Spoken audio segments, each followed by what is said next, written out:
Nesta nossa análise visual, a gente tem uma oportunidade simplesmente incrível. Destrinchar um poema épico que tem mais de 2000 anos. Chama-se De Rerum Natura, ou Sobre a Natureza das Coisas. É uma verdadeira obra-prima escrita pelo romano Lucrécio. E olha, o que torna esse texto tão absolutamente fascinante não é só a idade dele não. É a decepção estrutural brilhante e, para a época, até perigosa, que ele esconde. Então, vamos desvendar um dos maiores truques intelectuais de toda a antiguidade. O mais legal é que o próprio autor confessa essa estratégia na cara dura. Logo lá no livro 1, Lucrécio solta esses versos famosos, se comparando a um médico. Pensem bem, para fazer as crianças tomarem um remédio super amargo, tipo o absinto, o que os médicos da época faziam? Passavam um mel bem docinho nas bordas do copo. Lucrécio admite, com todas as letras, que usou o doce mel de uma poesia lindíssima e cativante para, digamos, contrabandear o remédio amargo de uma filosofia radical para dentro daquela sociedade romana super conservadora. É uma admissão simplesmente genial de manipulação literária. Todo o nosso estudo de hoje se apoia nessa tradução muito cuidadosa para o português. Mas tem um detalhe que deixa o manuscrito original ainda mais intrigante e dá um peso histórico gigante para ele. A edição póstuma desse texto foi cuidada por ninguém menos que Cícero. Sim, aquele gigante da política e da oratória romana. O propósito manifesto dessa obra, toda disfarçada em versos elegantes, era monumental. A ideia era libertar a humanidade das ilusões e de todos os terrores causados pelas falsas crenças. O poeta subversivo de Roma. Para a gente realmente captar a magnitude dessa obra, precisamos dar um passo atrás no tempo. A Roma do primeiro século a.C. não era só um império se expandindo militarmente. Era uma sociedade passando por uma baita crise de valores na sua classe dominante. O título Lucrécio Caro vivia nesse ambiente extremamente religioso e cheio de superstições, sabe? Onde rituais e presságios ditavam absolutamente tudo, desde a agricultura até a política de Estado. Desafiar essa ordem usando a filosofia materialista de Epicuro? Isso era um risco gigantesco. O alvo era a própria mentalidade da aristocracia. Então, para ele ser pelo menos ouvido, precisava de um disfarce perfeito. 2. O mel da poesia. O poema já começa com uma invocação de cair o queixo à deusa Vênus. E isso mostra muito bem a tática do autor. Fica claríssimo que Lucrécio não está, de fato, rezando para uma divindade literal lá do panteão romano. Na verdade, ele transforma a deusa numa metáfora literária imensa. Vênus, aqui, personifica a força motriz, biológica e vivificante de toda a natureza. É a pura personificação do desejo de reprodução, da primavera chegando e da criação que não para nunca. A exuberância dessa linguagem é algo fora de série. Quando a gente escuta versos como "Para ti riem as superfícies do mar e o plácido céu brilha com difusa luminosidade", isso cria uma atmosfera muito majestosa. É uma escrita rica, pulsante e que reveste perfeitamente a borda daquele copo de remédio que a gente comentou. Qualquer romano mais tradicional ficaria completamente encantado com essa homenagem poética e baixaria a guarda todinha sem nem perceber que estava prestes a engolir uma filosofia implacável. 3. A luta contra a superstição. Aí, uma vez que o encanto literário já pegou o leitor de jeito, entra o tal do remédio amargo. O texto constrói um contraste inesquecível.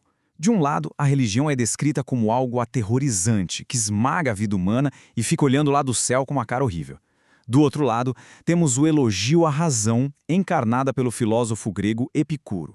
Ele é pintado quase como o primeiro herói mortal que teve a coragem de levantar a cabeça e bater de frente com esse terror celestial, usando a vívida força do ânimo para romper as barreiras do mundo em busca de respostas racionais. E para provar até que ponto a superstição pode arrastar a humanidade, Lucrécio joga na roda uma das histórias mais pesadas da mitologia, o sacrifício de Ifigênia. Imaginem a cena: a jovem é levada tremendo para o altar.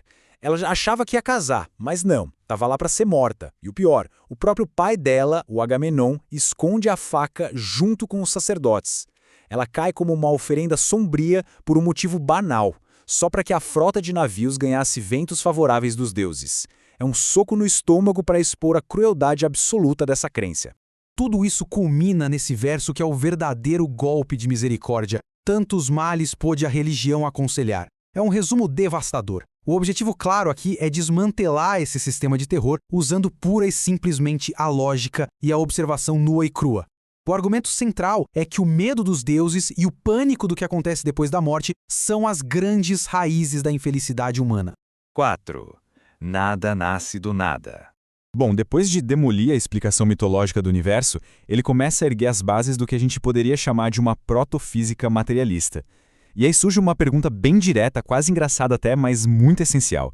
Pensem bem, se as coisas pudessem brotar do nada, no vazio, por magia divina, por que a gente não vê humanos saindo do oceano ou peixes nascendo no meio da terra firme? Por que pássaros não pipocam espontaneamente do nada no céu?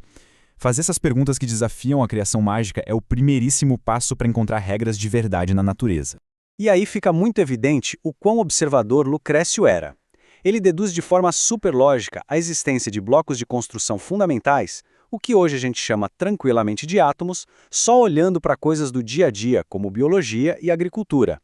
O argumento é simples. Já que as rosas sempre florescem na primavera, as uvas no outono e as coisas crescem aos poucos e precisam de chuva e comida para viver, bom, fica claro que tudo precisa de uma matéria específica que já existe para nascer. Não tem milagre vindo do nada. Tudo segue processos físicos super rigorosos. 5. Nada retorna ao nada. Legal. O primeiro princípio explicou como as coisas surgem. Mas e o segundo princípio científico? Ele fala sobre o que acontece quando as coisas deixam de existir, que é basicamente a conservação da massa. Tem uma linha de raciocínio muito intrigante aqui. Se as coisas simplesmente sumissem num vazio absoluto quando morrem ou estragam, considerando que o universo existe um tempo que a gente nem consegue contar, a matéria já não teria acabado totalmente? Não ia sobrar absolutamente nada para construir coisas novas? Então, o pulo do gato da física epicurista aqui é que a destruição não é uma aniquilação total. A morte e a decomposição são apenas a natureza fazendo uma grande rearrumação de partículas invisíveis e indestrutíveis. As ligações entre os átomos se quebram, é verdade, mas a matéria básica, essa fica lá, firme e forte para sempre. E é isso que garante que a natureza tenha sempre um estoque infinito de material para ir construindo o novo a partir do velho. E para fechar essa explicação científica com chave de ouro, aquela poesia doce e maravilhosa volta com tudo. A lei da conservação de massa é ilustrada com um ciclo lindo e super otimista. Funciona assim: a chuva cai e parece que some na terra, não é? Mas essa água vira fruto, vira árvore, aí os animais e as pessoas comem esses frutos e essa mesma matéria se transforma, no fim das contas, em cidades prósperas e em crianças correndo felizes pelos campos. Ou seja, a ciência nua e crua se transformando em pura arte visual e literária. Chegando ao final desse nosso mergulho em versos tão instigantes, a genialidade daquela pílula de remédio coberta de mel fica óbvia. A gente percebe que trocar deuses raivosos e mitos assustadores por átomos e pelo vazio não precisa ser de forma alguma motivo de desespero. Muito pelo contrário. Fica aqui uma última provocação. Será que saber que nós somos compostos de elementos imutáveis, poeira de estrela reciclada que se recusa a sumir para sempre, não traz um conforto e uma libertação muito maiores do que as velhas lendas um dia tentaram oferecer?